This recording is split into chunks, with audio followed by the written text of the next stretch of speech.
Recession, corruption, political turmoil, creative stalemate. The last decades have been dark for the nation of Italy. It was then perhaps no wonder that curator Rem Koolhaas chose to single out this one brilliant but troubled nation as part of his Fundamentals exhibition at the Venice Biennale. The old rope factory at the Cordery and the Arsenale became bright by Monditalia, a portrait of the fundamental host nation at a time of crucial political transformation. Covering architecture, industry, politics, economy and religion, Monditalia shines a light on the dim state of affairs in Italy, using it as a case study emblematic of a European, if not global, condition. Italy, this exhibition says, has company in the darkness. It's a perfect case study for understanding borders. It's a perfect case study to understand economy or media. Italy shares very similar problems to many other countries.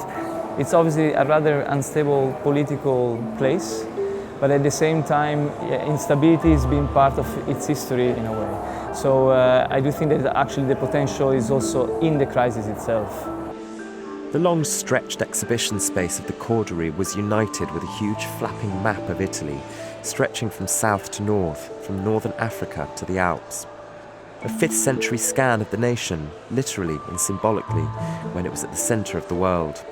It was a simple curatorial device to tell the complicated story of a very complicated nation and its very complicated relationships with the rest of the world. In a way, we are questioning a political moment where the relationship between countries in Europe and the relationship between Europe and the rest of the world are a crucial topic to understand. We are not trying to make a trial of the country. We are trying simply to observe and eventually find a point of departure. Crisis was at the heart of Monditalia.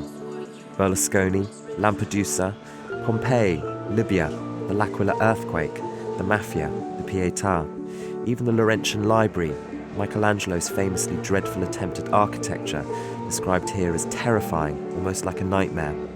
If one narrative could be extracted from this multi-layered exhibition, it was one of doom, of disaster. Even the film clips selected from Italy's wonderful silver screen heritage seemed chosen primarily for their sense of foreboding. But one got the sense of Italy addressing itself, of confessing for its sins, in order to look to the future, to rise up out of the darkness once again. We hope that the message they will pass is that Italy is somehow struggling between what the country would like to be and what the country actually is. So it's a constant struggle between crisis and glories, between treasure and dysfunction, in a way. By showing these two polarities, many people will understand that that's a sort of common condition to multiple countries. Uncommonly, Monditalia will run until November and will play host to the dance, theatre and music biennales that usually take place once the architecture biennale has been dismantled. Each of these disciplines is represented here, helping create a living and breathing exhibition, as alive and entertaining as Italy itself.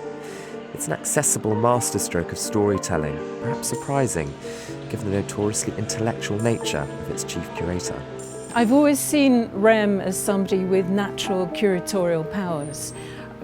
He's born on his huge abilities as a documentary filmmaker with Fundamentals, and the show has some of his restless intelligence. It betrays the droog, the dry Dutch humour that he has, but at the same time he is fundamentally driven by the idea that we can rediscover the richness within architectural repertoire today amidst many phenomena that are actually reducing its power.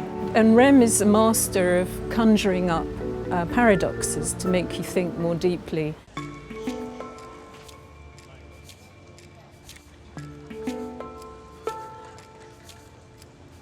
As its name, Fundamentals, suggests, this Biennale is about going back to basics, not least the basics of building. In Koolhaas's central pavilion in the Giardini, the Elements of Architecture exhibition seeks to take down the discipline into its fundamental parts.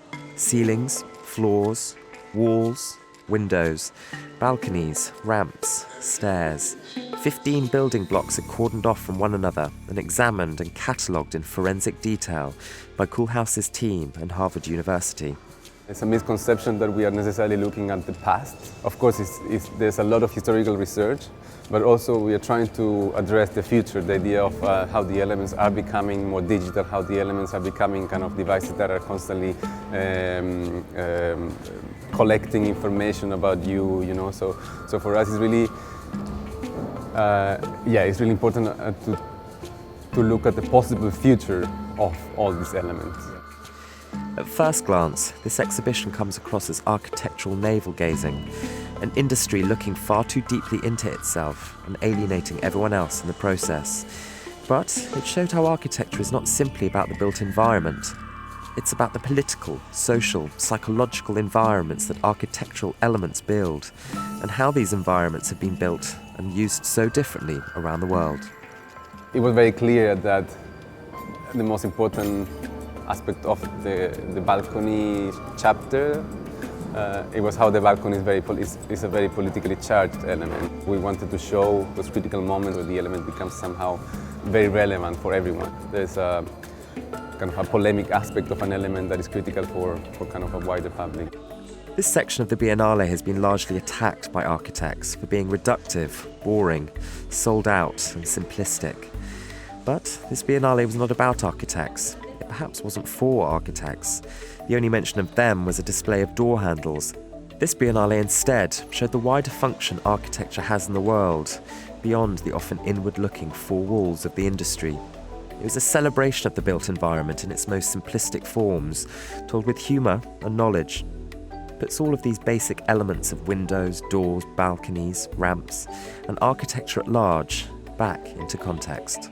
It served a very fundamental polemical goal of encouraging people to think more deeply about the quality of architecture. And he's saying to architects, listen, in the past we were able to release a lot of our innate intelligence on the world. We did this by various means. There are all sorts of forces which are stopping us doing that today. We need to be better at dealing with our repertoire. Let's be more intelligent. Let's be more research-based. Let's avoid banality. And you can't argue with that, can you?